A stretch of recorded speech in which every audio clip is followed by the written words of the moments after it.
How are y'all doing? Good morning. Today, we're going to do something a little different than what I've done so far.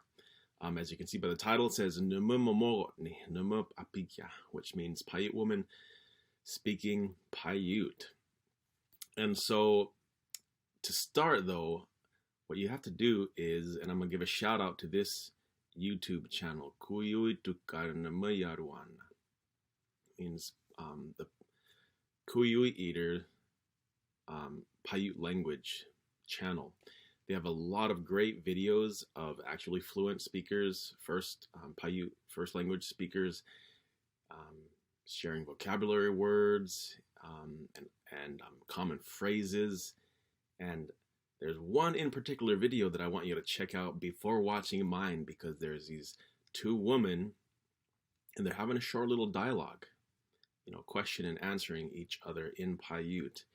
And it gives you an opportunity to listen, to hear the Paiute pronunciation, and of course learning words and phrases in the process. And so in this video, I'm going to take everything that they're saying and break them down for you, explaining them what's going on. So you need to listen to it first. I'm going to provide a link either that you can click on or just in the bottom in the description. So listen to that, listen to them, then come back and watch my video. So to start, the very first thing they say is how tsieyai. How tsieyai. And what that means is, are you hungry? Are you hungry? I'm sure you've noticed though, I have this E with a little circle below it. What the heck is that? Basically, that refers to, that little circle indicates a voiceless vowel. Paiute has voiceless vowels. It's really, really neat. When you listen to speakers, you're like, wow, they're whispering certain vowels all over the place. And I love it. I think it's beautiful. That is not phonemic. And what that means is, it's okay if you actually pronounce the vowel fully, like voiced. Okay, it's okay if you say tsieyai. But oftentimes, fluent Paiute speakers don't. They whisper certain vowels, and you're going to see that more often as this video continues. So that means, are you hungry? But that is just one way of saying hungry. There are other dialects that have other words. This one is very similar. It's tsayai. Where I'm enrolled at Walker River, we say pazia. So just a couple of the ways of saying hungry. And then the other woman's response is aha, which just means yes. Aha, I am hungry. Next, so the other one now responds, all right then. Yeshi yakat damit kaku. See that again? We have more U's there with little circles under there, and it says, then sit here and we will eat. So like I said, there's more silent vowels. She says yeshi yakat damit kaku. They're silent, they're whispered, they're voiceless. Again, it's okay. You can say yeshi yakatu damitu kaku, but oftentimes Paiute speakers whisper them. So that's why it's important to listen as often as you can to Paiute speakers, to fluent speakers. Listen to them, learn how they talk, and mimic them, copy them. That's what little babies and toddlers do as they're growing up, learning whatever language. That's what they're doing. They're mimicking what they hear. And that's how you learn to start to sound like a fluent speaker when you talk. Correct. The next one is usu huwa pijakama. Usu huwa pijakama. And what that means is this, or the soup tastes good. The soup tastes really, really good, right? So pijakama means tastes good. Pija means good. Kama is the word for it tastes. So pija kama. Learn that and begin to use it yourself. She could have also said ishu huba pija kama. Ishu means this soup tastes good. But what she said is usu, which is more like saying the soup, or perhaps even that soup tastes good. So again, ishu means this soup. Again, as I mentioned in another video, even though it's spelled es, every time an s is followed by an e sound, it turns into like a sh, almost like a sh sound. Ishu huba bija kama. Finally, in response, she says gatu kaba ikya, gatu kaba ikya, which means give me the bread. Give me the bread. So let's break that down a little bit.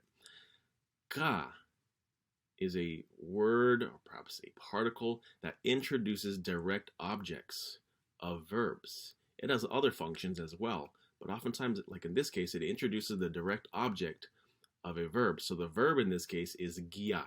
Gia means give. Gia. And what are you giving? You're giving bread. You're giving to gaba. You're giving bread. So ka introduces what is being given in this case, the bread. And then e is a word that means me, or in this case, to me. I put parentheses in brackets because e just by itself means me. It can also mean my in certain contexts. But here it means me. So it's the bread me give. In other words, in more, common proper English, give the bread to me. Gatu gaba ikya. Next, the other lady says hanosu wihi. Hanosu wihi, which means where is the knife? Where is the knife? Hanosu. Hanosu, where? Wihi, knife. And in response, the lady says suwihi ya'a. Suwihi ya'a. The knife is here. Now that word su introduces subjects, or the subject of a sentence. So in this case, the subject is knife. The knife is here. So suwihi ya'a. So it may be tempted to translate su as the article the, but it's not necessarily the article. It just introduces subjects. Suwihi ya'a. Then the other lady says now, hima hipi. Hima hipi. Which means, what are you drinking? Now, if any of you watched one of my previous videos on the present tense, you'll remember that I mentioned what's known as the durative, or the imperfect present tense. Basically what that is, at the end of verbs that can occur at the end of a sentence, like to drink, that word there that you see, hipi, it's that b sound is doubled, it becomes hipi. Whereas when it is part of a complex word with a suffix, it's that b sound or v sound. Hivi wun. She could have said hima hivi wun. What are you drinking? But by making it this durative, it becomes hipi. What are you drinking? And the answer is kopi'i. Kopi'i. And again, she whispered that O, kopi'i. But it is okay to say kopi'i, to actually pronounce, to voice that O, kopi'i, kopi'i. But again, she didn't. She whispered it, kopi'i, kopi'i, which means coffee. Then the other lady responds, kai ne ka kopi'i pizzapi. Kai ne ka kopi'i pizzapi. And here she whispers both the O of kopi'i and the final E of pizzapi. That means I do not like coffee. I don't like coffee. Kai, the first word, Ki, is a negation. Like, it can mean no, it can mean not, any kind of negation. In this case, it's like don't. Kai ne, not me. Ka kopi'i. So again, ka introduces the direct object. In this case, it's coffee. And pizzapi is like. So what don't I like? The coffee. I don't like coffee. And why doesn't she like it? She explains surakama. Surakama. Do you guys remember what kama means? That was mentioned previously when she was referring to the soup. She says, she's a usu huba bijakama. The soup tastes good. so it means taste. But sura here means bad. It tastes bad. Sura kama. So finally, the lady, one of them, asked the other one, how tkamakwa? How tkamakwa?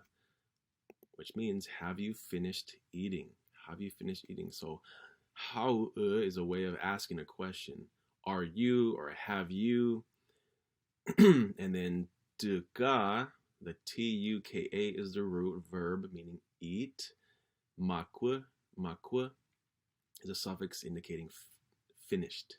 So have you finished eating, or are you done eating? And she answers, aha, ne wujutmi. Aha, ne wujutmi.